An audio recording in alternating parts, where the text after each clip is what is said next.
యెషయా గ్రంథం 1వ అధ్యాయం 1వ వచనం. ఉజ్జియా, యోతాము, ఆహాజు, హిజ్కియా అను యూదా రాజుల దినములలో యూదాను గూర్చియు యెరూషలేమును గూర్చియు ఆమోజు కుమారుడగు యెషయాకు కలిగిన దర్శనము. చదవబడిన లేఖన వాక్య భాగంలో నుండి ప్రభువు మనతో తన ఆత్మ ద్వారా మాట్లాడునుగాక. యెషయా గ్రంథాన్ని గురించి కొన్ని బేసిక్ ప్రిన్సిపల్స్ లేకపోతే కొన్ని ప్రాథమికమైనటువంటి విషయాల్ని మనం చాలా వారాల క్రితం ధ్యానం చేసాం, జ్ఞాపకం చేసుకున్నాం. ఎప్పుడైనా ఒక ప్రవచన గ్రంథాన్ని మనం అర్థం చేసుకోవాలంటే అంటే యెషయా గ్రంథం రాసిన ప్రవక్త కదా. కొందరు రాసిన ప్రవక్తలు, కొందరు బోధించిన ప్రవక్తలు, ప్రకటించిన ప్రవక్తలు.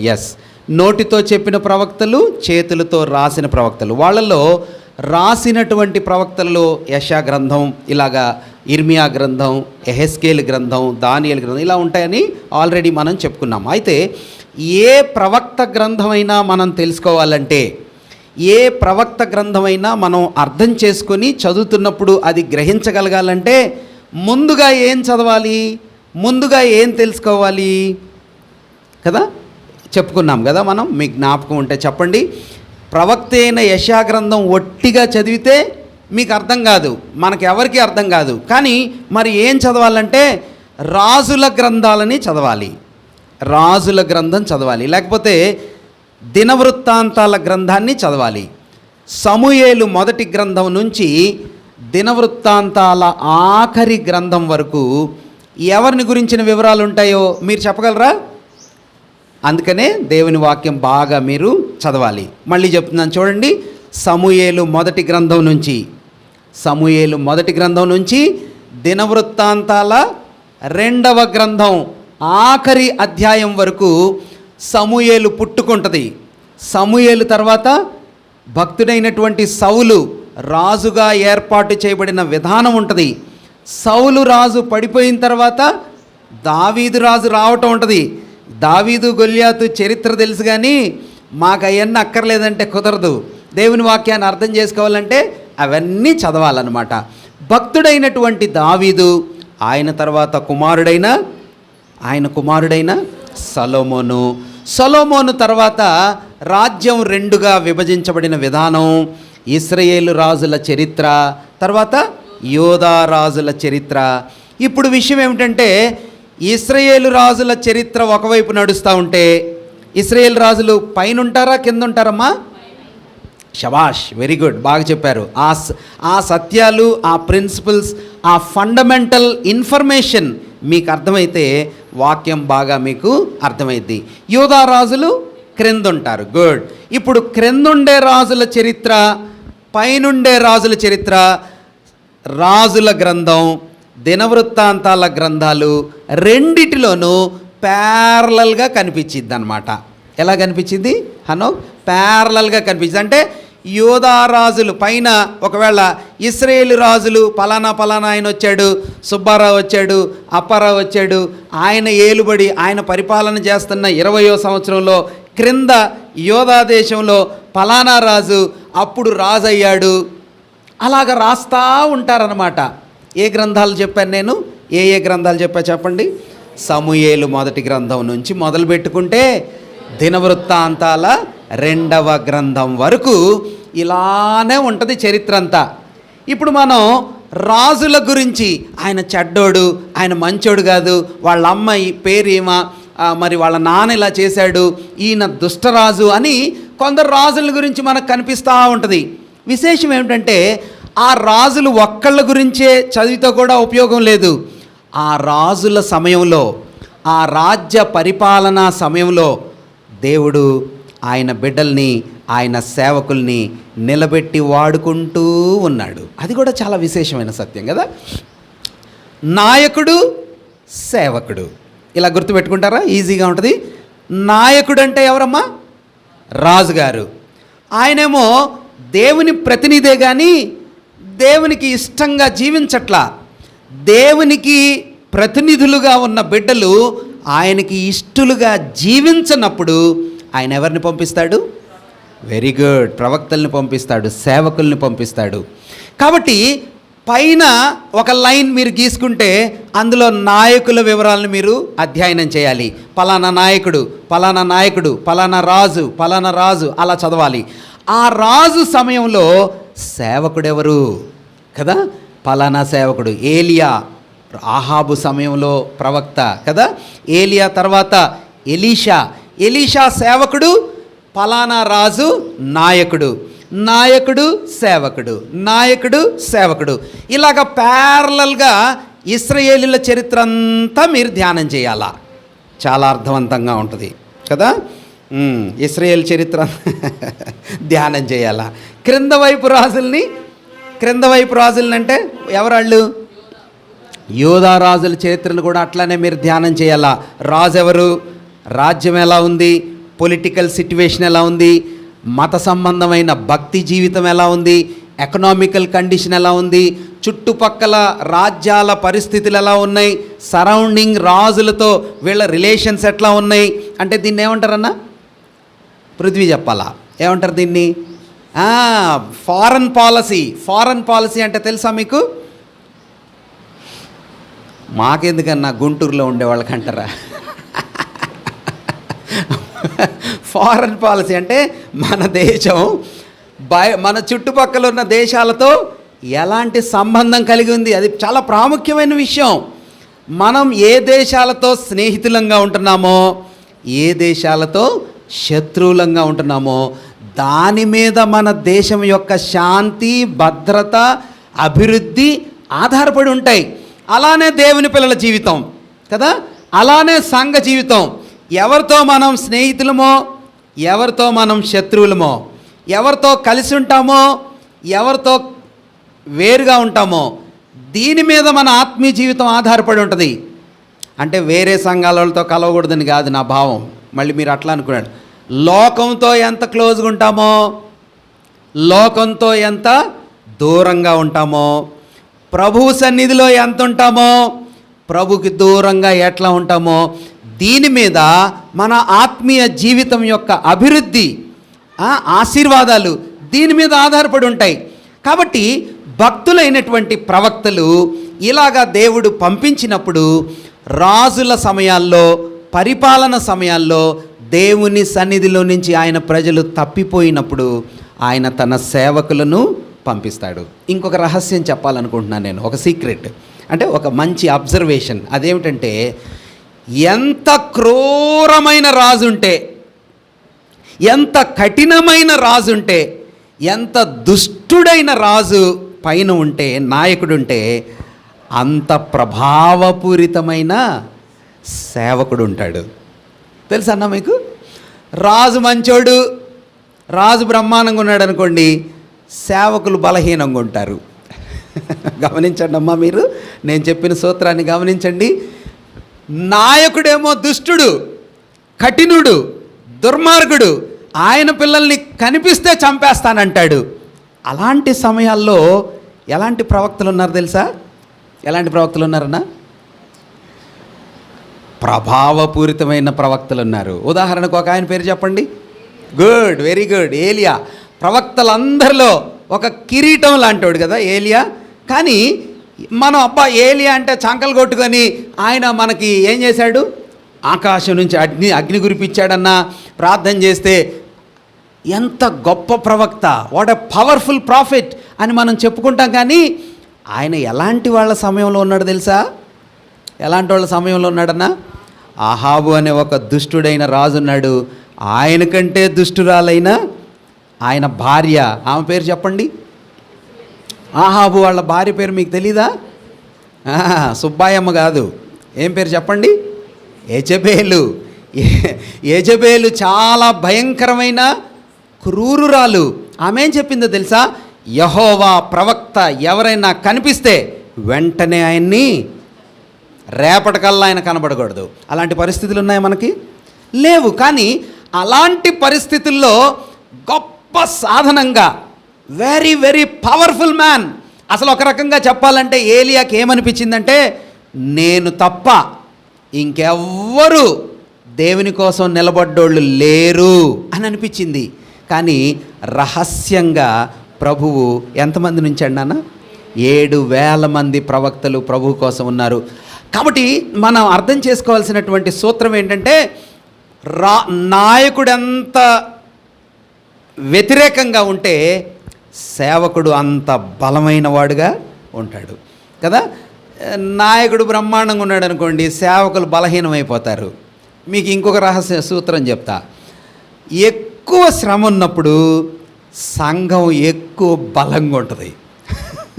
అమ్మా, ఇది నచ్చిద్దా ఈ మాటన్నా బాబు? శ్రమ ఎక్కువ ఉన్నప్పుడు సంఘం ఎట్లా ఉంటుందంట?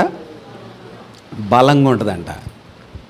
కష్టం ఎక్కువ ఉన్నప్పుడు విశ్వాసి కూడా ఎట్లా ఉంటాడన్నా? మీకు అర్థం కాలేదా? బలంగా ఉంటాడు విశ్వాసి కూడా. ఎప్పుడు కష్టం ఉన్నప్పుడే, బాగా బాధలు ఉన్నప్పుడు, అది ఆ మాట. బాగా సుఖంగా ఉన్నప్పుడు సంఘం బాగా నిద్రపోయిద్ది.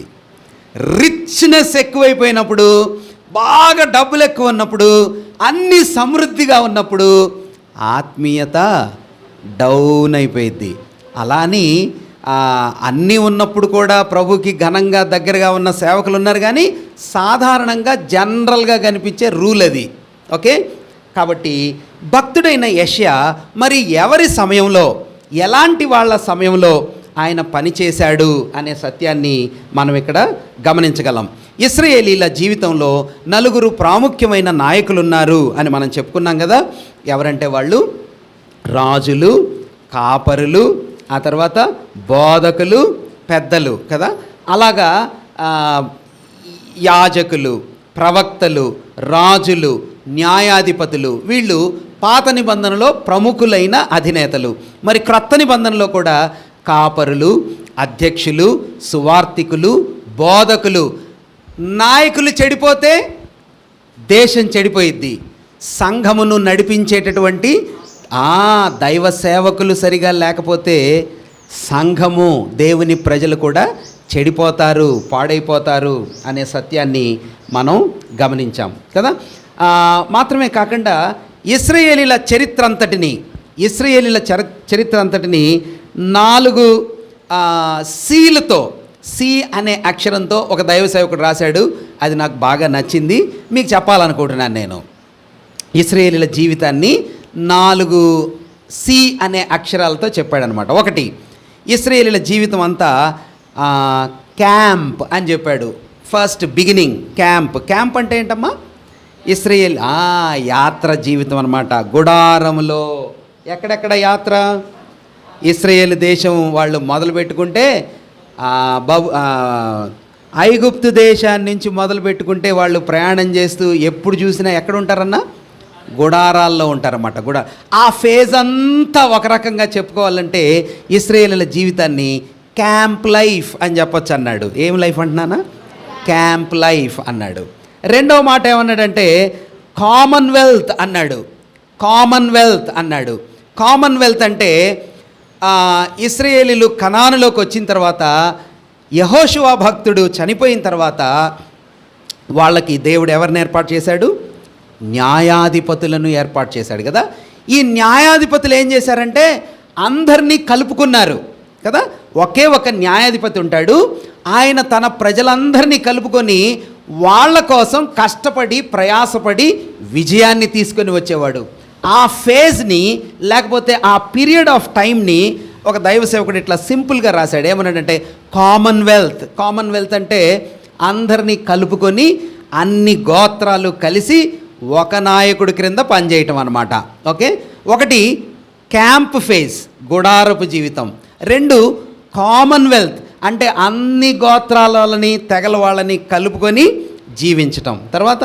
దాని తర్వాత న్యాయాధిపతుల ఫేజ్ అయిపోయిన తర్వాత సమూయేలు వచ్చాడు. సమూయేలు తర్వాత ఎవరిని ఏర్పాటు చేశాడు నాన్న? ఇందాక చెప్పా కదా, సమూయేలు తర్వాత ఎవరు వచ్చారు? రాజులు వచ్చారు. రాజులు అనమాట. ఇక రాజుల చరిత్ర, దాన్ని సి అనే అక్షరం మీద ఏం పెడితే బాగుంటుంది మీరు చెప్పండి? క్యాంప్ అంటే గుడారము, కామన్వెల్త్ అంటే అన్ని సంగ్రహంగా కూడుకునే ఒక రాజ్య వ్యవస్థ. ఇప్పుడు రాజరిక వ్యవస్థ ప్రారంభమైంది. దానికి సి అనే పేరుతో ఏమన్నా పెట్టగలరా అమ్మా? క్రౌన్ అని పెట్టాం. ఏం పేరు పెట్టాం? క్రౌన్. క్రౌన్ అంటే కిరీటం, రాజుగారి కిరీటం అన్నమాట. ఓకే, ఇప్పుడు ఫస్ట్ ఫేజ్ ఏంటి ఇశ్రాయేల్ జీవితంలో? క్యాంప్. రెండో ఫేజ్ ఏంటి ఇశ్రాయేల్ జీవితంలో? కామన్వెల్త్. వెరీ గుడ్, బాగా చెప్పారు, గుర్తుపెట్టుకున్నారు. మూడో ఫేజ్ ఏంటన్నా? క్రౌన్. క్రౌన్ అంటే రాజరికపు వ్యవస్థ. చాలా దినాలు జరిగింది. ఈ రాజరికపు వ్యవస్థ పైన ఇశ్రాయేలీలు, క్రింద యోధా ప్రజలు ఒక సమయంకి వచ్చేటప్పటికే ఎక్కడికి వెళ్ళిపోయారని చెప్పుకుంటాం?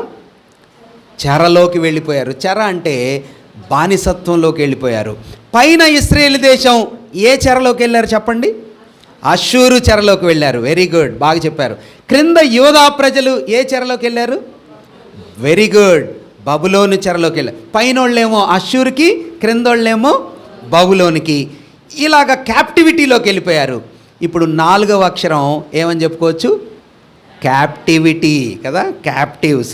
చెరలోకి వెళ్ళారు, మళ్ళీ చెరలో నుంచి బయటికి కొందరు బబులోన్ నుంచి వచ్చారు, మిగిలిన వాళ్ళు రాలేదు. ఇలాగా ఇంకా క్యాప్టివ్స్ ఇంకా అంతే అట్లానే ఉన్నారు. మొన్న 1948లో మళ్ళీ అదొక దేశంగా సమకూర్చబడింది. దేవుని ప్రణాళిక తిరిగి వాళ్ళ పక్షంగా ఆయన నెరవేర్చబోతున్నాడు. ఇలా ఇశ్రాయేలీల జీవితాన్ని 4 భాగాలుగా మనం చెప్పుకోవచ్చు. ఒకటేంటమ్మా? క్యాంప్. 2 కామన్వెల్త్. 3 క్రౌన్. 4 క్యాప్టివ్స్ కదా. ఇప్పుడు మనం చదువుతున్నటువంటి లేఖన వాక్య భాగంలో భక్తుడైనటువంటి యెషయా ఏ క్రౌన్స్ లేకపోతే ఏ రాజుల యొక్క సమయంలో ఆయన పనిచేశాడో వాక్య లేఖనాల్లో మనకి కనిపిస్తుంది. ఏ రాజుల సమయంలో పనిచేశాడు మనం చూద్దాం. చూడండి, ఉజ్జియా. మనం ఆల్రెడీ చదివాం కదా నాన్న. ఎవరంట? యెషయా గ్రంథం 1వ అధ్యాయం 1వ వచనం. ఉజ్జియా, యోతాము, ఆహాజు, హిజ్కియా అను యోధా రాజుల దినములలో యోధాను గూర్చియు యెరూషలేమును గూర్చియు ఆమోజు కుమారుడగు యెషయాకు కలిగిన దర్శనము. అంటే ఈ భక్తుడైనటువంటి యెషయా అనే ఈ ప్రవక్త 4 రాజుల సమయంలో పనిచేసినట్టుగా వాక్యం మనకి చెప్తుంది. ఎంతమంది సమయంలోనన్నా? 4 సమయంలో పనిచేశారు. వాళ్ళ పేర్లు: ఉజ్జియా, 2 యోతాము, 3 ఆహాజు, 4 హిజ్కియా. విశేషమైన మాట ఏమిటంటే ఈ 4 రాజుల్లో ఉజ్జియా మొదట బాగానే ఉన్నాడు, కానీ లాస్ట్లోకి వచ్చేటప్పటికే చిన్న చిన్న మిస్టేక్స్ చేసి చాలా సమస్యలో, శిక్షలో ఇరుక్కొని ఉజ్జియా దేవునికి ఇష్టడుగా లేకుండా తప్పిపోయాడు. ఆయన కుమారుడైన యోతాము కొంచెం బెటర్గానే ఉన్నాడు. యోతాము కుమారుడైన ఆహాజు చాలా దుష్టుడైన రాజు. ఈ దుష్టుడైన రాజుకి పుట్టిన కొడుకు ఏం పేరు చెప్పండి? హిజ్కియా. హిజ్కియా అద్భుతమైన సేవకుడు, చాలా మంచి రాజు. హిజ్కియా కడుపున ఒక దుష్టుడు పుట్టాడు. ఆయన పేరు చెప్పండి. రాజుల గ్రంథం చదివితే మీకు అర్థమైందనమాట. లేకపోతే దినవృత్తాంతాల గ్రంథం ఫ్యాన్ వేయండి అన్న. సౌండ్ వస్తుందన్నా, వేయండి అన్న ప్లీజ్. హిజ్కియా భక్తుని యొక్క కడుపున పుట్టిన వాని పేరు మనష్షే. ఏం పేరు? 60 దగ్గర సంవత్సరాలు పరిపాలించాడు. 60 సంవత్సరాలు పరిపాలనలో ఎంత క్రూరమైన, ఘోరమైన దుష్ట కార్యాలు చేశాడంటే దేవుడు ఇక ఈ ప్రజలను నేను రక్షించను అని విసిగిపోయేంత పని చేశాడు. ఎవరైనా ఎప్పుడు పుట్టాడో తెలుసా? మనష్షే పుట్టాడు. ఎప్పుడు పుట్టాడు తెలుసా? ఇదిగో ఈ రాజు ఉన్నాడే హిజ్కియా, చాలా మంచోడు, యవ్వనస్తుడు. ఎట్లాంటాడమ్మా? యవ్వనస్తుడు. 42 సంవత్సరాలకి హిజ్కియాకి క్యాన్సర్ రోగం వచ్చింది. ఎన్ని సంవత్సరాల కన్నా? 42 సంవత్సరాలకు క్యాన్సర్ వచ్చిందంటే ఒక మంచి రాజుకి, ఒక మంచి సేవకుడికి, ఒక దైవభక్తుడైన సేవకుడికి ఈయన చేసిన రిఫార్మ్స్ అట్లాంటివి కాదు. ఇశ్రాయేలీల కోసం, దేవుని ప్రజలైనటువంటి ఆయన బిడ్డల కోసం అద్భుతమైన మేలుకరమైన పనులు చేశాడు హిజ్కియా. కానీ ఆయనకే రోగం వచ్చింది. అదే రోగం వచ్చిన సంవత్సరంలోనే అష్షూరు నుంచి రాజు వచ్చి నిన్ను చంపేస్తా, నిన్ను జయిస్తా అని బెదిరిస్తున్నాడు. ఒకవైపేమో రోగం, ఇంకొక వైపేమో యుద్ధం. దైవ సేవకులు, దేవుని పిల్లలు, విశ్వాసుల జీవితంలో ఒకవైపు శరీరంలో కష్టం, ఇంకొక వైపు కుటుంబంలో కష్టం, మరొక వైపు ఆర్థికమైన సమస్య, మరొక వైపు శత్రువుల నుంచి తొందరలు వస్తాయా? రావచ్చు కదా. ఇదిగో హిజ్కియా జీవితాన్ని చూస్తే మనకు అర్థమవుతుంది. కానీ వినండి, హిజ్కియాకి దేవుడు అలాంటి సమయంలో విజయం ఇచ్చాడు. హిజ్కియాకి దేవుడు ఏం చేశాడంటే, గోడ వైపు చూసి ప్రార్థన చేస్తామంటే 15 సంవత్సరాలు ఎక్స్టెన్షన్ ఇచ్చాడు. ఎన్ని సంవత్సరాలమ్మా? పొడిగించాడు. ఆ 15 సంవత్సరాల సమయంలో పుట్టాడు వాడు. ఎవరు? ఎంత దుర్మార్గుడైన రాజు అంటే, ఇక అక్కడి నుంచి మనష్షే తర్వాత 4 రాజులు కొద్ది కాల సమయం పాలించారు. ఆ తర్వాత దేవుని పిల్లలు బబులోనులోనికి చెరకొని పోబడ్డారు. అంటే నేను ఎందుకు ఈ మాటలు మీకు చెప్తున్నానంటే, భక్తుడైన యెషయా ఎలాంటి టైమ్స్లో ప్రభువు పని చేశాడు, ఎలాంటి సమయాల్లో సేవ చేశాడంటే, ఒక మంచి రాజైన ఉజ్జియా మంచోడే, ఒక రకంగా చెప్పాలంటే చాలా మంచోడే. లాస్ట్లో ఏదో చిన్న మిస్టేక్స్ చేసి కుష్ఠరోగం తెప్పించుకొని శిక్షించబడ్డాడు. కానీ ఒక రకంగా ఓవరాల్గా చెప్పాలంటే కొంచెం బెటర్ పర్సనే. ఆయన కుమారుడు యోతాం కూడా కొంచెం బెటర్ పర్సనే. ఆహాజు చెడ్డవాడు, వీడు దుష్టుడు. వీని కుమారుడైనటువంటి హిజ్కియా చాలా మంచోడు, భక్తిపరుడైనటువంటి రాజు, దేవునికి ఇష్టుడు, ప్రభుని హత్తుకుని జీవించాడు అని హిజ్కియా గురించి రాయబడింది. ఇప్పుడు ఇలాంటి సమయంలో ఒక సేవకుడు రాజకుటుంబాల్లో నుంచి వచ్చాడు. ఎవరమ్మా? భక్తుడైనటువంటి యెషయా రాజకుటుంబానికి చెందినవాడు. రాజకుటుంబానికి చెందినటువంటి ఈ ప్రవక్త ఈ 4 రాజుల సమయంలో పనిచేశాడు.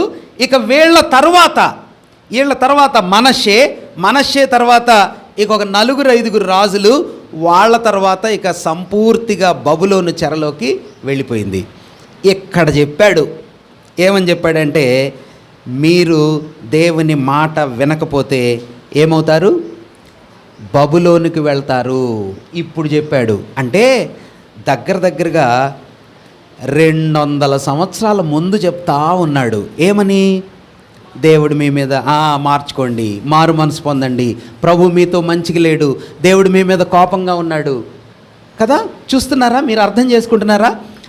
దేవుని యొక్క దివ్యమైన సందేశాన్ని వెల్ ఇన్ అడ్వాన్స్ అంటే బాగా మంచి ముందుగానే చెప్తా ఉన్నాడు. నేను ఎప్పుడు ఈ ఉదాహరణ మీకు చెప్తా కదా. మనం ఇక్కడి నుంచి విజయవాడలో బండి ఎక్కాము. ఆ బండి ట్రాక్ తప్పి పడిపోబోతుంది అని మీరు విజయవాడలో ఎక్కుతున్నప్పుడు ఒక ఆయన చెప్పాడు. ఎవరైనా? ఒక ఆయన ఎవరో రైల్వే ఎంప్లాయీ వచ్చి, ఏమండి నేను ట్రాక్ మీద పనిచేస్తాను, ఈ ట్రైన్ ఎక్కడికి వచ్చాక మీరు ఒంగోలు వెళ్తున్నారు, లేకపోతే మీరు నెల్లూరు వెళ్తున్నారు, నెల్లూరు దాకా ఈ ట్రైన్ వెళ్ళదు అని మీరు విజయవాడలో ఎక్కగానే చెప్పారు. మీరు ఎక్కుతారా, దిగిపోతారా?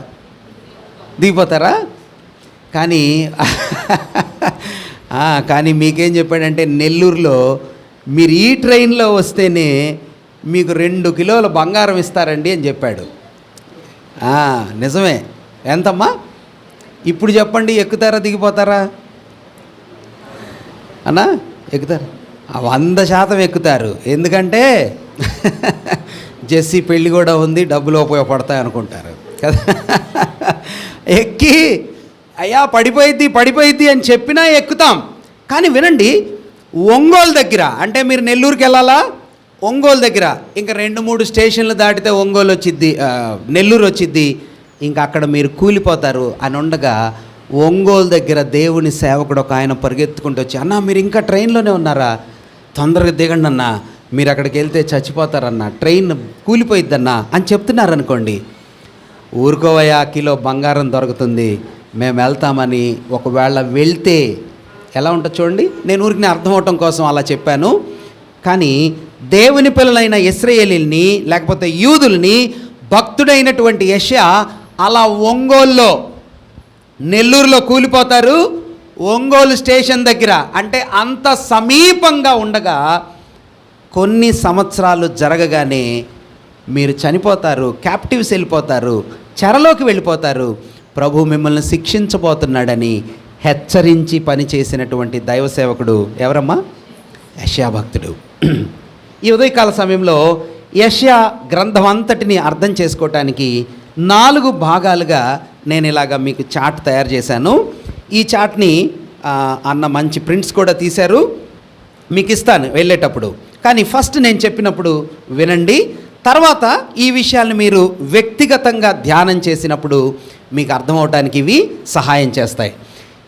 భక్తుడైన యెషయా 4 రాజుల సమయంలో పనిచేశాడు. ఆ 4 రాజుల పేర్లు చెప్తారా? ఉజ్జియా, యోతాము, ఆహాజు, హిజ్కియా. ఏ రాజులు వీళ్ళు? ఇశ్రాయేలీలు పైన రాజుల, క్రింద యోధారాజులు అని గుర్తుపెట్టుకోవాలి. అంటే క్రింద పరిపాలన చేసిన యోధారాజులు 4 సమయంలో పనిచేశారు.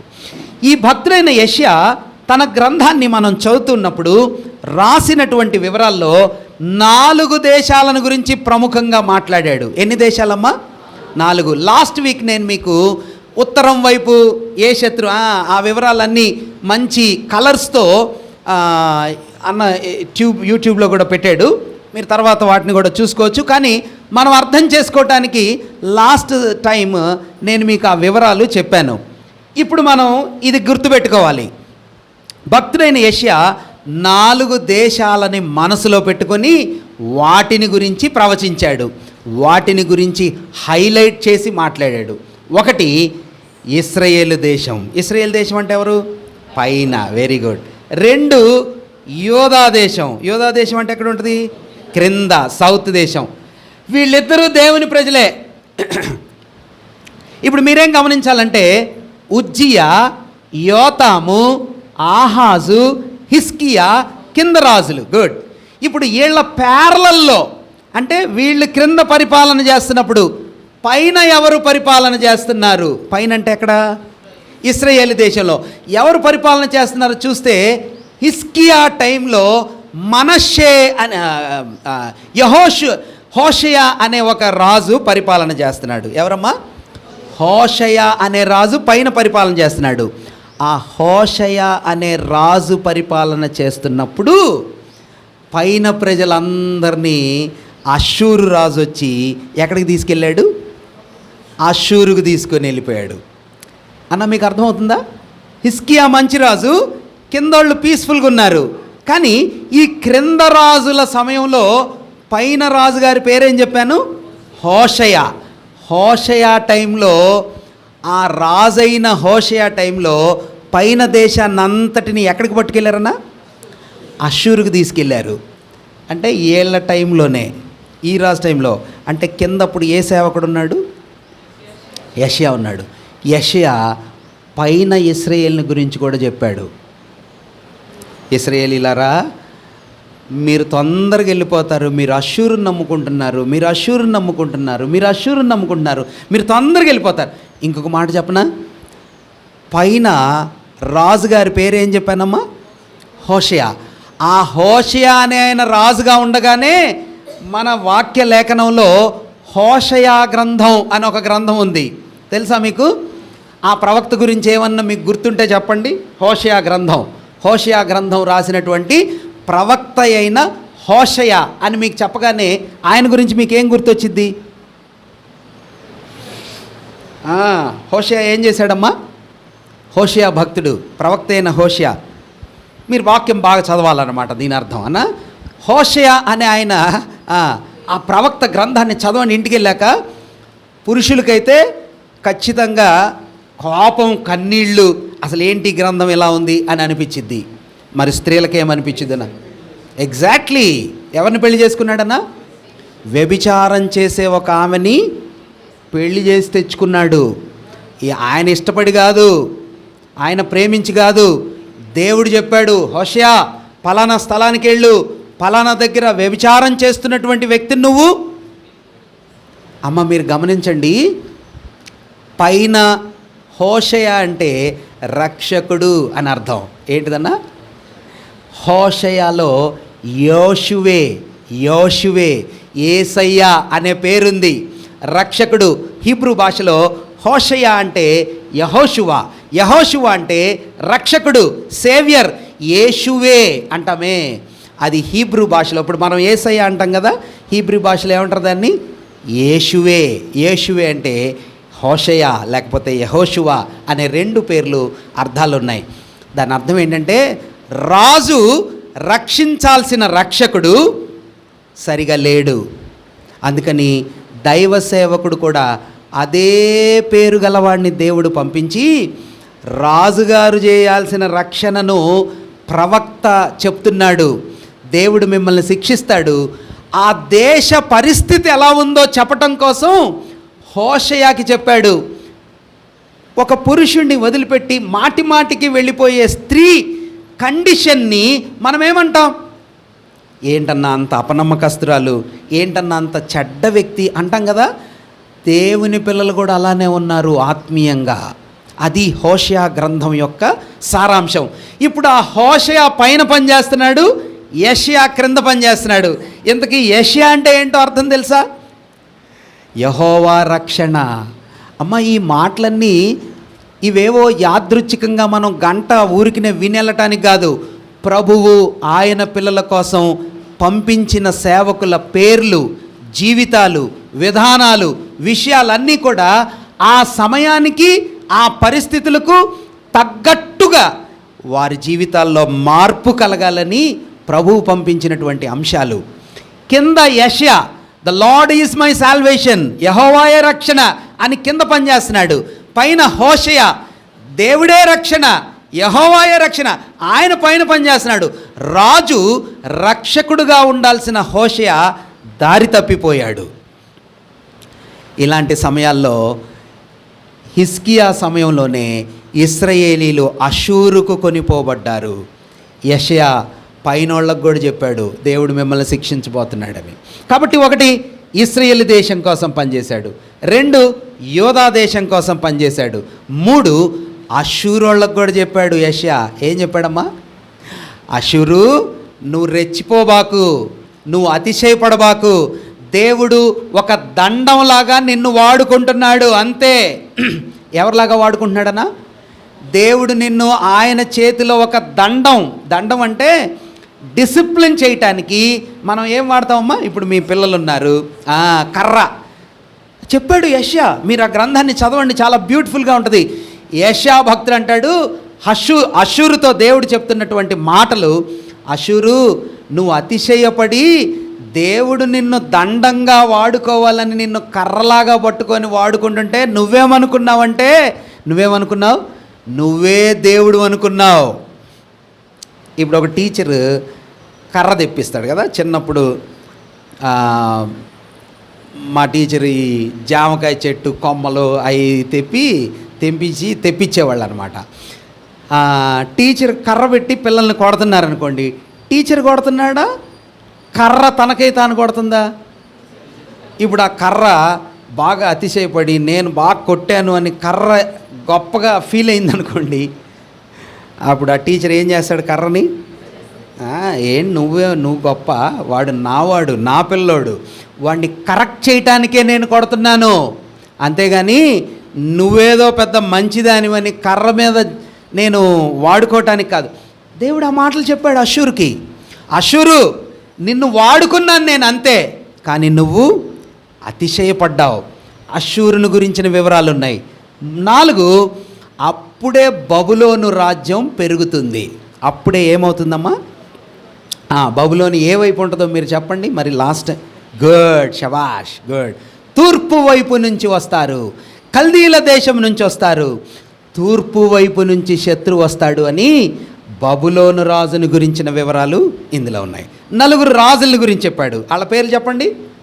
ఉజ్జియా, యోతాము, ఆహాజు, హిస్కియా, 4 రాజులు. 4 దేశాలను గురించి చెప్పాడు.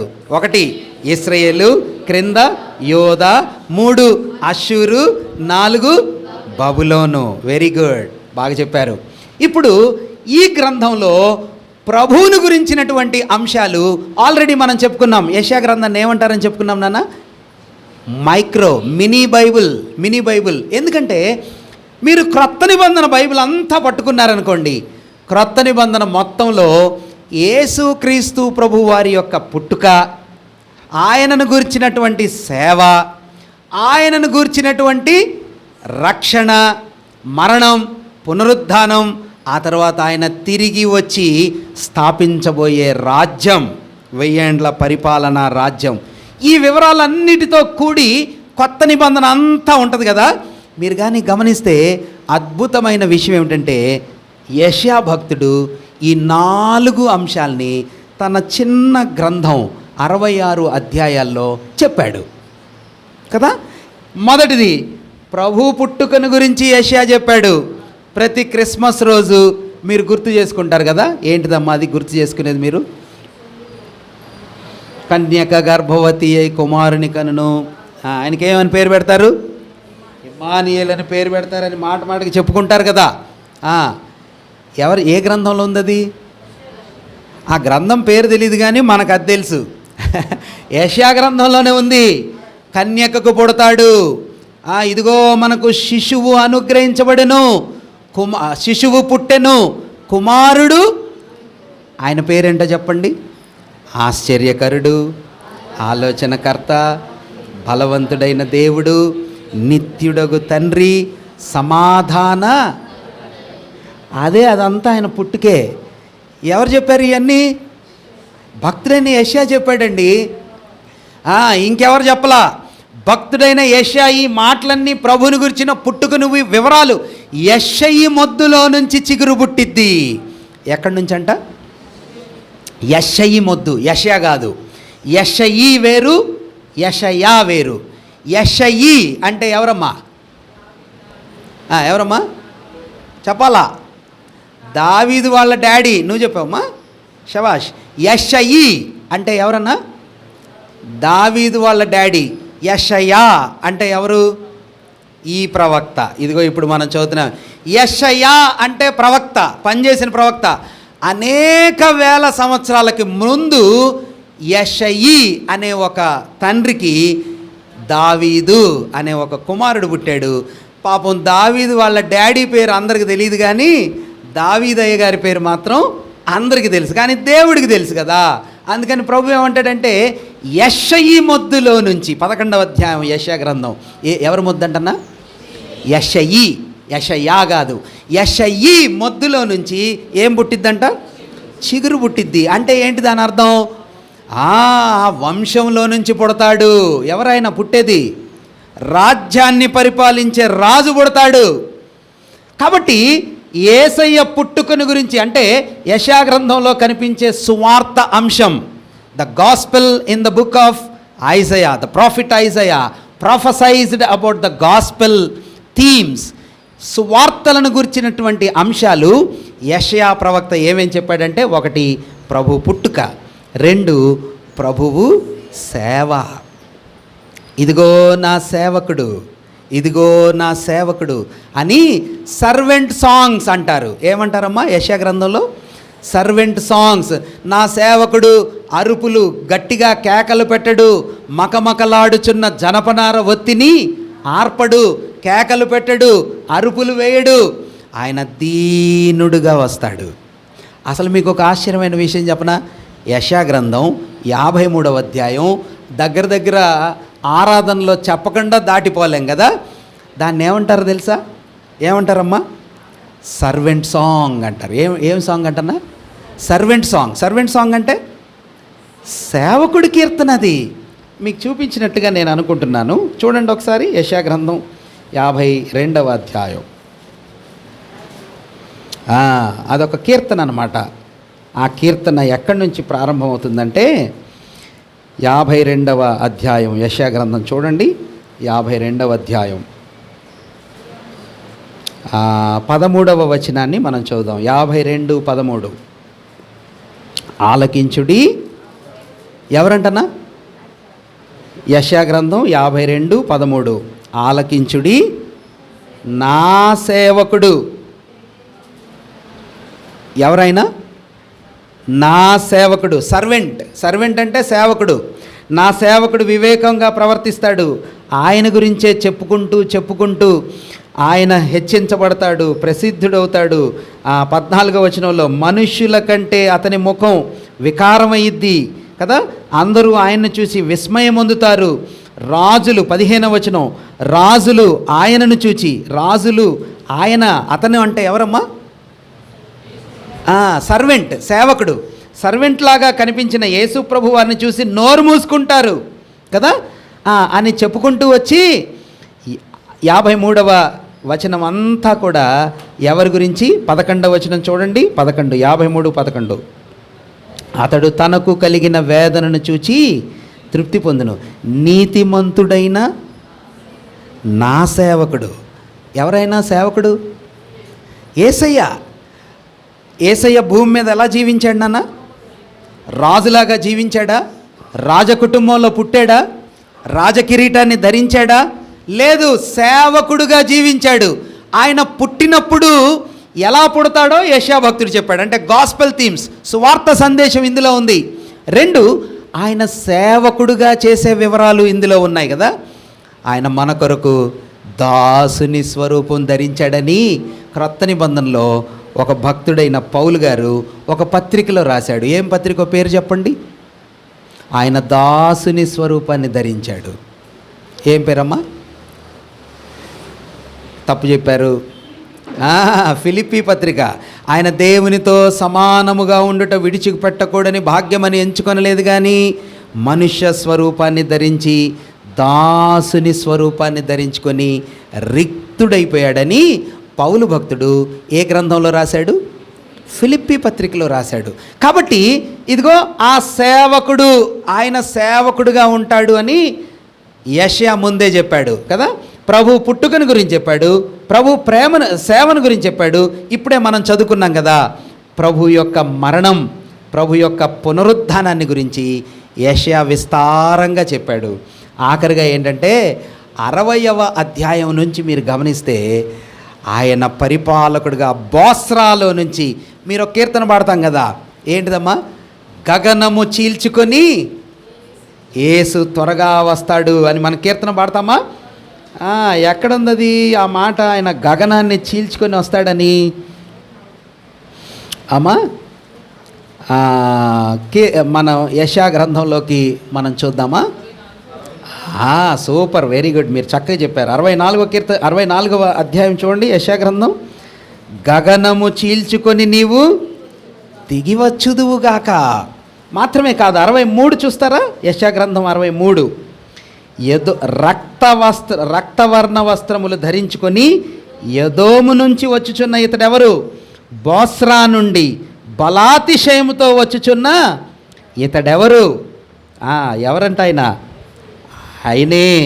ఆయన 2వ రాకడలో ఆయన వస్త్రాలు ఎట్లా ఉంటాయి అంటమ్మా? రక్తవర్ణం. ముందు వచ్చినప్పుడు తెల్లనివి. ఆయన పశువుల పాకలో పెట్టినప్పుడు ఆయనకి ఏం బట్టలు వేశారమ్మా? చెప్పండి, ఏం బట్టలు వేశారు? పొత్తిగుడ్డలు. గుడ్, సౌమ్య చక్కగా గుర్తుపట్టింది. ప్రభుని దేంతో చుట్టారంట? పొత్తిగుడ్డలు అంటే కొత్తయా? ఆ మాట చాలా ఆశ్చర్యమైన మాట. ప్రభు పుట్టినప్పుడు మనం చూస్తాం కదా, డెలివరీ అయినప్పుడు పిల్లలకి ఏం చేస్తారు? పాత చీరలు. ప్రభుని దేంతో చుట్టారంట నాన్న? ఓల్డ్. ఎవరికి తెలీదు? పాత గుడ్డల్లోనా? అవును, ఆయన పాత గుడ్డల్లో చుట్టారు. ఆయన చంపినప్పుడు వస్త్రం చించేశారు. బట్టలు లేకుండా ఆయన కనిపించాడు, వస్త్రహీనుడైపోయాడు కదా.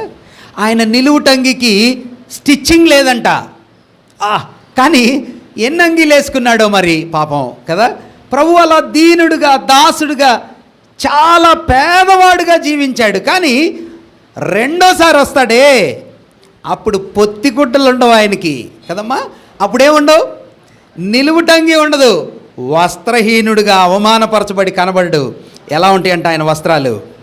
దగదగ దగదగ దగదగ మెరుస్తాయి. మహిమ వస్త్రాలతో వస్తాడు. మహిమ వస్త్రాలతో వచ్చి బోస్రాలో నుంచి వస్తాడు అని రాశాడు. బోస్రాలో నుంచి, ఎదోము మీద నుంచి ఆయన దిగి వచ్చినప్పుడు ఆయన శత్రువుల్ని ఆయన ఏం చేస్తాడంట? సంహరిస్తాడు. కత్తితో చంపుతా పోతా ఉంటే ఆ రక్తం ఏమైందంటమ్మా? చిందిద్ది. ద్రాక్ష తొట్టిలో ఒక వ్యక్తి పనిచేస్తే, ద్రాక్ష తొట్టిలు అంటే మనకు తెలియదు ఈ కల్చరు. మన ఇశ్రాయేల్ దేశాల్లో ఏం చేస్తారంటే ద్రాక్షలన్నిటినీ ఒక తొట్టి లాంటి దానిలో వేసి ఏం చేస్తారు? మనుషులే తొక్కుతారు. ఆ మనుషులే తొక్కుతా రౌండ్గా తిరుగుతా పొద్దున్నుంచి మధ్యాహ్నం దాకా ఒకళ్ళ డ్యూటీ అది. కదంతాలు అంటారు కదా, తొక్కుకుంటూ వెళ్తారు. దాని రసం జల్లెడ లాంటి దానిలోంచి కిందకి వెళ్ళిద్ది. ఆ రసాన్ని వాళ్ళు వాడుకుంటారు. ఇప్పుడు అలా ద్రాక్ష రసాన్ని తొక్కుతూ ఉంటే ఆ రసం అంతా చింది ఎక్కడ పడిద్ది? బట్టల మీద పడిద్ది. వస్త్రాలన్నీ ఏమవుతాయి? ఎర్రగా అయిపోతాయి కదా. ప్రభువు అలాగా ఆయన పరిపాలన చేయటానికి వచ్చే ముందు ద్రాక్షారస కళ్ళాన్ని తొక్కినట్టుగా శత్రువులను తొక్కుతాడు కదా. ఆయనకు వ్యతిరేకులైన ప్రజలని ఆయన తొక్కుతాడు. తొక్కినప్పుడు ఆయన పరిపాలన చేసే రాజుగా రాజ్యస్థాపన చేయటానికి వస్తాడు. ప్రభు యొక్క పరిపాలన గురించి యెషయా చెప్పాడు కదా. 4 రాజుల గురించి చెప్పాడు, 4 రాజ్యాల గురించి చెప్పాడు, 4 రాజ్యాల గురించి చెప్పాడు, 4 సువార్త అంశాలను గురించి యెషయా చెప్పాడు. ఆ 4 సువార్త అంశాల పేర్లు చెప్పండి. 1 యేసయ్య పుట్టుక, 2 యేసయ్య సేవ, 3 యేసయ్య మరణం పునరుత్థానం, 4 యేసయ్య మహిమ పాలన కదా. ఆ తర్వాత ఈ గ్రంథంలో 4 ప్రత్యేకమైన అంశాలు కనిపిస్తాయి. ఇప్పుడు ఇది సువార్త అంశంతో మనం ముడిపెట్టి చూసాం కదా. యెషయా గ్రంథం గాస్పెల్స్తో పోలిస్తే ఎలా కనిపించింది? ఇప్పుడు ఈ యెషయా గ్రంథం పత్రికలతో దేనితో అయినా పోలికగా కనిపిస్తుందంటే రోమా పత్రికకి బాగా దగ్గరగా కనిపించింది ఈ గ్రంథం. దేనికన్నా? రోమా పత్రికకి. ఇందులో ఏముంటుందంటే రోమా పత్రిక సారాంశం నేను ఆల్రెడీ మీకు చాలాసార్లు చెప్పా కదా. మీకు గుర్తుంటే చెప్పండి. ఏంటిది రోమా పత్రిక సారాంశం? అంతా 5 మాటలు. 1 కండెమ్నేషన్ అన్న షార్ట్స్లో కూడా పెట్టాడు. షార్ట్స్లో ఎందుకు చూడాలి? నేను చెప్పినప్పుడు వినాలి కదా మీరు. చెప్పండి. కండెమ్నేషన్ అంటే ఏంటమ్మా? కండెమ్నేషన్ అంటే ఏంటి తెలుగులో? శిక్ష, తీర్పు. లక్కీ గుర్తుందా? తీర్పు, శిక్ష. ఏంటిదంట తీర్పు, శిక్ష అంటే? మనిషి కోర్టులో నిలబడ్డాడు. రోమా పత్రిక సారాంశం ఏంటన్నా? దేవుడేమో జడ్జిమెంట్ సీట్లో కూర్చున్నాడు. కుడివైపున ఎవరున్నారన్నా? బోన్ అంటారు కదన్నా. బోన్లో ఫస్ట్ ఒక వ్యక్తి వచ్చాడు. అరే నువ్వెందుకు నమ్ముకోలేదురా నన్ను అని దేవుడు అడుగుతాడు కోర్టులో జడ్జి అడిగినట్టుగా. అప్పుడు ఆ నిలబడిన మనిషి ఏం చెప్పాలా? ఎందుకు నమ్ముకోలేదంటే ఏం చెప్తారు? ఇదంతా నేను ఊరే కహానీ స్టోరీ చెప్తున్నాను అనుకుంటున్నారు మీరు. దేవుడు నిజంగానే అడుగుతాడమ్మా. పైకి వెళ్ళిన తర్వాత ఒక్కొక్క వ్యక్తిని బోన్లో నిలబెట్టి, ఏరా బేతస్తాలో అన్ని రోజులు స్పర్జనన్న గొంతు నొప్పి వచ్చేటట్టు చెప్పించిన మీరు ఎందుకు నమ్మలేదంటే ఏం చెప్తారు? ఏం చెప్పరా? అప్పుడు చెప్పాలి ఏదో ఒకటి. చెప్పకపోతే తప్పించుకోలేరు. ఏం చెప్తారంటే, ప్రభువా నాకు సువార్త తెలియదయ్యా అని ఒకడు అంటాడంట. నీ గురించి నాకు తెలియదయ్యా, నువ్వే దేవుడు అని నేను అర్థం చేసుకోగలిగినంత క్లియర్గా నాకెవరు చెప్పలేదయ్యా అంటాడంట ఒకడు.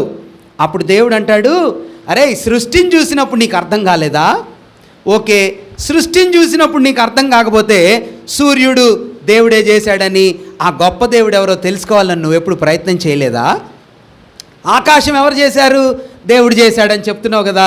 ఆకాశాన్ని చేసిన దేవుడు ఎవరో అని నువ్వు వెతికి పసిగట్టి తెలుసుకోవడానికి ప్రయత్నం చేయలేదే.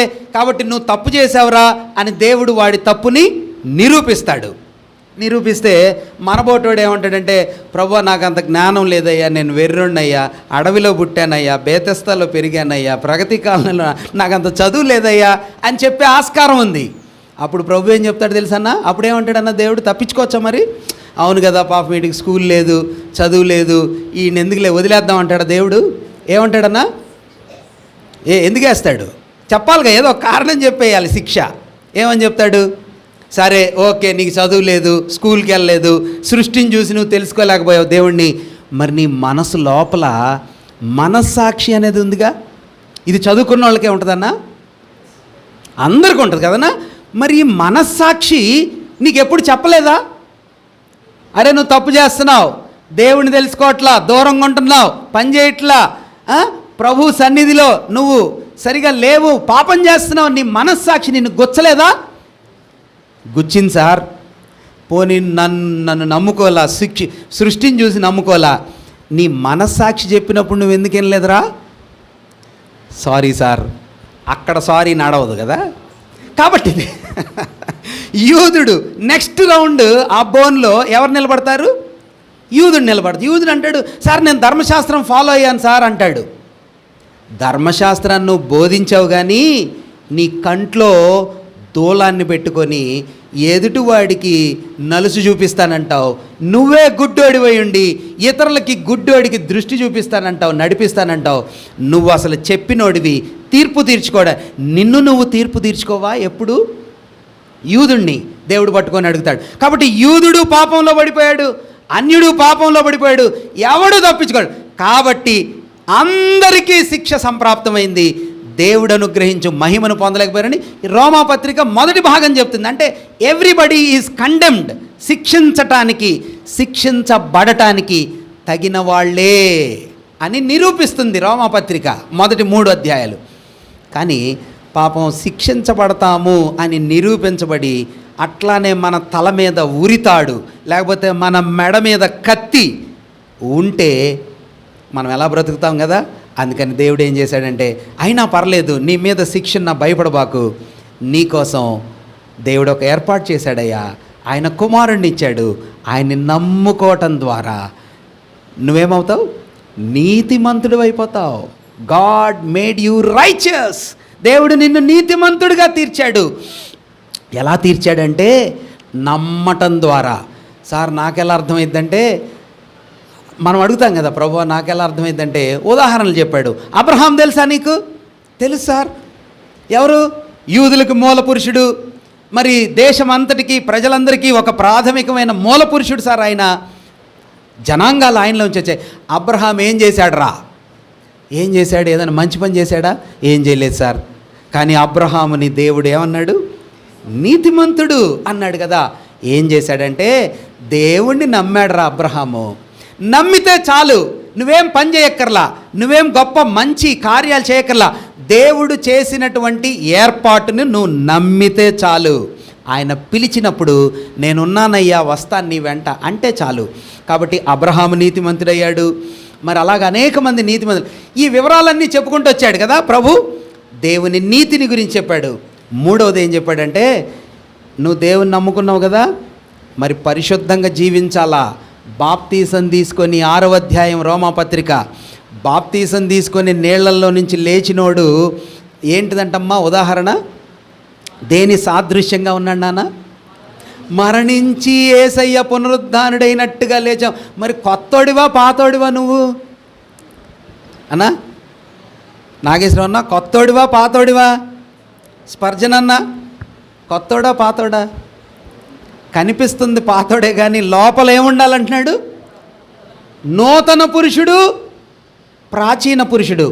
పాతోడు చచ్చిపోయాడు, సమాధి చేశాం, పాతి పెట్టాం. హోలీ లైఫ్, పవిత్ర జీవితం. తర్వాత ఆయన తన్ను ప్రేమించిన వారికి మహిమను ఇవ్వబోతున్నాడు కదా. ఈ వివరాలన్నీ ఎక్కడున్నాయమ్మా? ఇప్పుడు నేను చెప్పినవన్నీ ఎక్కడున్నాయి? రోమాపత్రికలో ఉన్నాయి. కానీ మీరు కానీ గమనిస్తే యెషయా గ్రంథంలో ఏ వివరాలు కనిపిస్తాయి? ఇశ్రాయేలు, నిన్ను నేను శిక్షిస్తాను, నువ్వు నా ముందు ఇదిగో నీ చేతులు ఎలా ఉన్నాయంట? రక్తం వర్ణంతో, నీ పాపాలు రక్తవర్ణంలాగా ఉన్న నా దగ్గరికి రండి, మన వివాదం తీర్చుకుందాం. నీ పాపాలను ఆయన ఎలా మారుస్తానన్నాడు? హిమములాగా తెల్లగా నీ జీవితాన్ని మారుస్తాను. God's provision. ఇందులో యెషయా గ్రంథంలో పత్రికలతో పోల్చబడిన దేవుని తీర్పు, దేవుని యొక్క నీతి, దేవుని యొక్క పరిశుద్ధత, దేవుడు ఆయన బిడ్డలకిచ్చే మహిమను గూర్చిన వివరాలు యెషయా గ్రంథంలో కనిపిస్తాయి కదా. ఏమేం కనిపిస్తాయమ్మా? గాడ్స్ రైచియస్నెస్, దేవుని నీతి, క్షమించండి, ఫస్ట్ ఆయన తీర్పు, 2 ఆయన నీతి, 3 ఆయన పరిశుద్ధత, 4 ఆయన ఇచ్చే మహిమ కదా. సువార్తలలో ఒక 4 అంశాలు, పత్రికలలో 4 అంశాలు.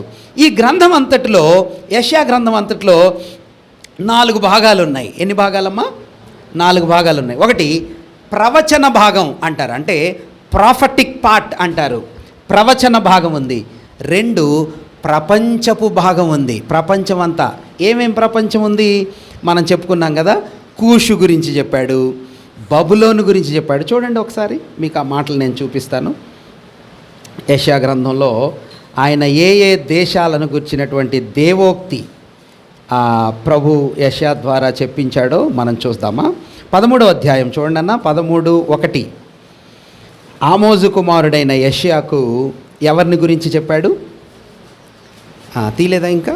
చూడండి, యెషయా గ్రంథం 13:1. ఆమోజు కుమారుడైన యెషయాకు ఏ దేశాన్ని గురించి అన్నా? వెరీ గుడ్, బబులోను గురించి చెప్పాడు. 14:4 మధ్య భాగంలో కూడా ఎవరి గురించి చెప్పాడు? బబులోను గురించే చెప్పాడు కదా. ఇప్పుడు 15:1 చూసి చెప్పండి, ఎవరి గురించి చెప్పాడు? 15:1 మోయాబు గురించి చెప్పాడు. లాస్ట్ టైం నేను ఆ మ్యాప్లో మీకు ఆ స్థలాలన్నీ చెప్పింది ఇందుకే, మోయాబు గురించి చెప్పాడు. ఇప్పుడు మీరు ఇంటికి వెళ్ళాక ఆ మోయాబు ఎటువైపు ఉంటుందో చెప్పుకోవాలంటే, 1 బబులోను తూర్పు వైపు, 2 మోయాబు సౌత్ ఈస్ట్ అంటే తూర్పు వైపునే, సౌత్ భాగంలో కింద వైపు. ఎస్, అక్కడ వాళ్ళకి చెప్పాడు, మోయాబుకి చెప్పాడు. తర్వాత 17వ అధ్యాయం 1 చూడండి. దమస్కు అంటే ఏం దేశం నాన్న ఇది? దమస్క్ అంటే ఎక్కడ ఉంటుంది? North east. అంటే ఏ దేశమా పట్టణమా ఇది? దమస్కు పట్టణం. మరి ఏం దేశం అది? దేశం పేరు ఇది, పట్టణం క్యాపిటల్, దమస్కు అనేది క్యాపిటల్. ఏ దేశానికి క్యాపిటల్ అన్నా సురేష్ అన్న? సిరియా దేశం క్యాపిటల్ అన్నా. చాలా సందర్భాల్లో చెప్పుకున్నాం కదా. నినివే ఏ దేశానికి క్యాపిటల్ చెప్పు నువ్వు, డాడీ వైపు నినివే ఏం దేశానికి క్యాపిటల్ అమ్మా? బైబిల్ క్లాస్కి వచ్చేవాళ్ళు, హనోక్ నువ్వు చెప్పు, నినివే ఏ దేశానికి క్యాపిటల్? ఏ దేశం యొక్క క్యాపిటల్ నినివే? అష్షూరు. ఓ ప్రభువా, చాలా కష్టం. అష్షూరు దేశం ఏమో దేశం పేరు, దాని రాజధాని పేరేంటి? నినివే. ఇప్పుడు ఈ దేశం పేరేంటి? సిరియా దేశం యొక్క రాజధాని పేరు దమస్కు. దమస్క్ ఏమో పట్టణం, ఆ పట్టణం యొక్క దేశం సిరియా. అటు ఇటు కన్ఫ్యూజన్ లేకుండా ఒక్కొక్కసారి దేవుడు పట్టణం పేరుతో మాట్లాడతాడు, ఒక్కొక్కసారి దేవుడు దేశం పేరుతో మాట్లాడతాడు. అప్పుడు మనం కన్ఫ్యూజ్ అవ్వకూడదు. అందుకని నేను అంత ఇన్సిస్టెంట్గా మీకు నేర్పిస్తున్నాను అనమాట. అన్న మరి దమస్క్ ఏంటి, ఇది ఎక్కడ ఉంటుంది, అలా కన్ఫ్యూజ్ కాకూడదు. ఓకే, దమస్క్ గురించి మాట్లాడుతున్నాడంటే ఏ దేశం గురించి మాట్లాడుతున్నట్టు? గుడ్, షబాష్. ఇప్పుడు సిరియా గురించి చెప్పాడు 17లో. తర్వాత 18 చూడండి అన్న, 18:1. కూషు ఇది ఎక్కడ ఉంటుంది? లాస్ట్ టైం నేను మ్యాప్ వేసినప్పుడు కలర్ఫుల్గా చెప్పా. కూషు అంటే ఈజిప్ట్ పక్కన. వెరీ గుడ్, ఇప్పుడు వచ్చారు పాపం గుర్తు అన్న. కూషు అంటే ఇథియోపియా దేశం, ఆఫ్రికా దేశాలని కూషు దేశాలు అంటారు. కాబట్టి కూషు దేశాన్ని గురించి కూడా దేవుడు మాట్లాడాడు. ఇంకా పైన చూడండి అన్న, 19:1 చెప్తారా? ఐగుప్తు. ఇప్పుడు ఐగుప్తు ఎక్కడ ఉంటుందో మామూలుగానే మీకు తెలుసు కదా, అంటే సౌత్ సైడే ఆఫ్రికా దేశంలోనే ఉంటుంది. అంటే మీరు ఇప్పుడు గమనించండి, ప్రభు పైన దేశం అష్షూరు గురించి మాట్లాడాడు, సిరియా గురించి మాట్లాడాడు, పక్కన బబులోను గురించి చెప్పాడు, ఆ పక్కన మోయాబు గురించి చెప్పాడు, మరి ఈ పక్కన ఈజిప్ట్ గురించి చెప్పాడు, ఈజిప్ట్ పక్కన కూషు గురించి చెప్పాడు. చుట్టూ ఉన్న దేశాల గురించి దేవుడు మాట్లాడుతున్నాడు. ఒకవేళ నిజమైన దేవుడు ఉంటే ఆయన ఒక్క దేశానికి చెందినోడు కాదు. మీకు అర్థమైందన్నమాట. If God is a God and he will be a universal God కదా. చైనాకు ఒక దేవుడు, ఆ తర్వాత అమెరికాకు ఒక దేవుడు, అలా ఉండడు దేవుడు. దేవుడు ఇదిగో ఐగుప్తుతో మాట్లాడతాడు, నేనే జాగ్రత్తగుండు అంటాడు. కూషు దేశంతో మాట్లాడతాడు, జాగ్రత్తగుండు అంటాడు. ఇశ్రాయేలులకు ఒక్కడే దేవుడు కాదు, ఇశ్రాయేలుల దేవుడైన జీవము గల యెహోవా ఆయన చుట్టూ ఉన్న దేశాలన్నిటినీ హెచ్చరిస్తున్నాడు. యెషయా గ్రంథం ప్రపంచపు భాగాన్ని గురించి చెప్తుంది. యెషయా గ్రంథమే కాదు, యెహెజ్కేలు గ్రంథంలో మీరు చూస్తారు, ఇర్మియా గ్రంథంలో మనం చూస్తాం. దేవుడు ప్రపంచంతో మాట్లాడుతున్నాడు. He is not an individual countries God, ఒక్క దేశానికి చెందినవాడు కాదు, ఈజ్ అ యూనివర్సల్ గాడ్. 2, 3 చారిత్రాత్మకమైన భాగం ఉంది. ఏంటిదమ్మా చారిత్రాత్మకమైన భాగం అంటే, రాజైనటువంటి హిజ్కియా గురించి మధ్యలో ఇదిగో 36వ అధ్యాయం నుండి 39 దాకా రాశాడు. ఏం రాశాడంటే, పాపం రాజుగారైన హిజ్కియాకి ఏమొచ్చిందని చెప్పానన్నా, మరణకరమైన రోగం అని బైబిల్లో రాశారు. దాని భావం అదే, క్యాన్సర్ అంటే ఇక ఆయన బ్రతకడు, చచ్చిపోతాడు అని చెప్పబడింది అనమాట. మరణకరమైన రోగం వచ్చింది. విషయం ఏంటంటే, ఆ మరణకరమైన రోగం రాజుగారికి రావటం అంటే దేశం కూడా అలాగే రోగగ్రస్తంగా ఉంది అని దేవుడు చెప్పటం కోసం ఇచ్చాడు ఆ రోగం. ఎలాంటిదంట, మరణకరమైన రోగంతో రాజుగారు బాధపడుతుంటే ఎలా ఉందో దేశం కూడా అలాంటి మరణావస్థలో ఉంది అని చెప్పడం. అది చారిత్రాత్మకమైన కొంత భాగం ఉందన్నమాట. It's a historical fact. ఎవరైనా వెరిఫై చేసి నిజంగా హిజ్కియా ఉన్నాడా, నిజంగా చచ్చిపోబోయాడా, నిజంగా ఇలా జరిగిందా, yes we can verify that. There is a historical part in the book of యెషయా గ్రంథంలో ఆ చారిత్రాత్మకమైన భాగం ఉంది. విశేషమైన విషయం ఏంటంటే, ముందుగా రాబోయే మెస్సియా అని చెప్పబడే ప్రభువుని గురించిన భాగం యెషయా గ్రంథంలో ఎక్కువగా ఉంది. 40వ అధ్యాయం నుంచి మీరు మొదలు పెడితే 40వ అధ్యాయం ప్రారంభం ఏ గ్రంథం, యెషయా గ్రంథం 40వ అధ్యాయం ప్రారంభం మీరు చేస్తే అక్కడ ఏముందో తెలుసన్నా, చూడండి ఒకసారి. యెషయా గ్రంథం 40వ అధ్యాయం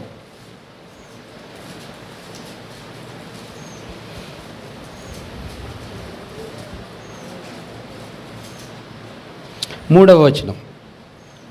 ఆలకించుడి, అడవిలో ఒకడు ప్రకటించుచున్నాడు, ఎట్లనగా అరణ్యంలో యెహోవాకు మార్గము సిద్ధపరచుడి, ఎడారిలో మా దేవుని రాజమార్గము సరళము చేయడి. ప్రతి లోయ ఏం చేయబడాలి, ఎత్తు చేయబడాలి. ప్రతి పర్వతం ఏం చేయబడాలి, కొండ అణపబడాలి.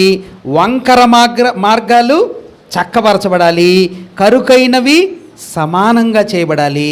ఎవరి గురించి చెప్పినట్టుగా అనిపిస్తుంది? గుడ్, శబాష్, చాలా బాగా చెప్పారు, అద్భుతమైన మాట. బాప్తిస్మ ఇచ్చే యోహాను, ఆ యోహాను వెంట ఏం జరిగిందన్న? బాప్తిస్మ ఇచ్చే యోహాన్ తర్వాత ఎవరు వచ్చారు ఆయన వెనక? ఇప్పుడు మనం పైన ఇవి చదివాం కదా, ఇప్పుడు మీరు చూడండి 9వ వచనం, 40వ అధ్యాయం 9వ వచనం.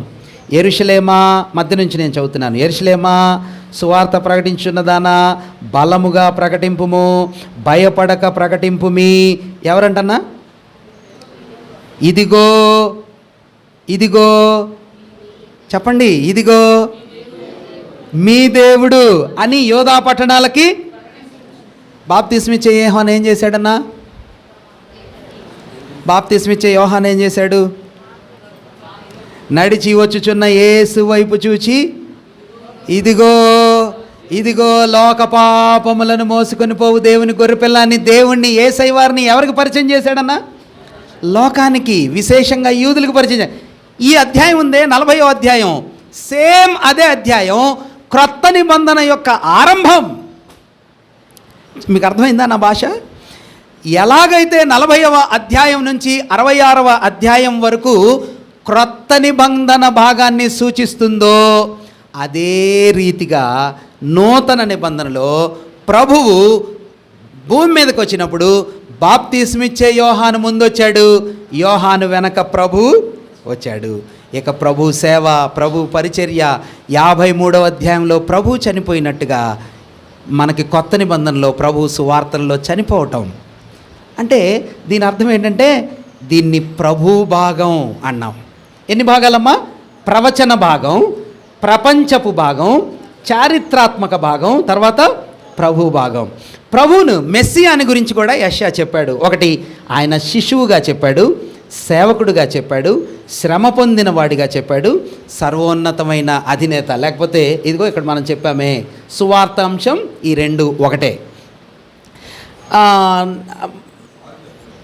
కదన్నా. రక్షణ భాగ్యం, ఇదిగోండి సువార్తాంశం, మధ్యలో మిస్ చేశాను ఒకటి. ముఖ్య సందేశం, ఆరోది ముఖ్య సందేశం ఉంది ఇందులో. ఏంటిది ఆ సందేశం అంటే రక్షణ, రక్షణ, రక్షణ. రక్షకుడు, ప్రభువే రక్షకుడు. రక్షణ ఉంది, రక్షణ ఇచ్చే రక్షకుడు ఉన్నాడు. ఈ గ్రంథంలో మనకు కనిపిస్తాడు. మన ప్రభు రాజులాగా కనిపిస్తాడు కదా అన్న ఒక మాట మరి చూపించకుండా ముందుకెళ్తే బాగోదని నాకు అనిపిస్తుంది. ప్రభు రక్షకుడు కదా, రాజుగా. చూడండి యెషయా గ్రంథం 33వ అధ్యాయం, యెషయా గ్రంథం 33వ అధ్యాయం 22వ వచనం చదువుదామా. 33:22 యెహోవా మనకు న్యాయాధిపతి, యెహోవా మన శాసనకర్త, యెహోవా మన రాజు. ఆయన మనలను అన్న ఎక్కడైనా దేవుడు రాజుగా మనకున్నాడా? దేవుడు తండ్రి, దేవుడు శాసనకర్త అంట. శాసనకర్త అంటే ఎస్, ఆయన మన రాజ్యాంగాన్ని, ఎగ్జిక్యూటివ్, గవర్నమెంట్ ఆఫ్ ఆర్డర్స్ అంటారు కదా, government of India GOI, government ఆర్డర్స్ని శాసనాలు చేసే ఆయనే. ఎవరంట ఆయన? రాజు. ఆ తర్వాత ఆయన రాజుగా ఉండి ఆయన తీసుకొని రాబోయే రాజ్యం. ఈ సందేశం కూడా ఇందులో మనకు కనిపిస్తుంది. మెస్సియా కనిపిస్తాడు. రక్షణలు, ఇందులో కనిపించే రక్షణ ఏంటంటే ప్రస్తుతం అష్షూరు నుంచి రక్షించబడతావు అని ఈ గ్రంథంలో కనిపిస్తుంది. తర్వాత భవిష్యత్తులో 1000 ఏండ్ల పాలన తర్వాత ప్రభువుకి జరగబోయే ఆ ఫైటింగ్లో రక్షణ వచ్చిద్ది అని భవిష్యత్తును గురించిన రక్షణ యెషయా గ్రంథంలో కనిపించింది. విశేషంగా పాపి అయిన మనిషికి కలిగే రక్షణ గురించి చెప్పాడు. తర్వాత సృష్టి అంతా రక్షించబడి చిన్నపిల్లోడు దేంతో ఆడుకుంటాడంటన్నా? సింహం ఏం చేసిద్దంట? గడ్డి మేసిద్ది. దేని పక్కన? దేని పక్కనమ్మా? గొర్రెపిల్ల పక్కన. అబ్బా, అలాంటి రాజ్యం రాబోతుంది. సృష్టి దానికోసం ఎదురు చూస్తుందని రోమాపత్రిక 8వ అధ్యాయంలో మనం చూస్తాం కదా. సృష్టి మూలుగుచుంది. సృష్టి ఈ వేదన నుంచి తప్పించుకోవాలని మూలుగుతుందని 8వ అధ్యాయం రోమాపత్రికలో చెప్పాడు.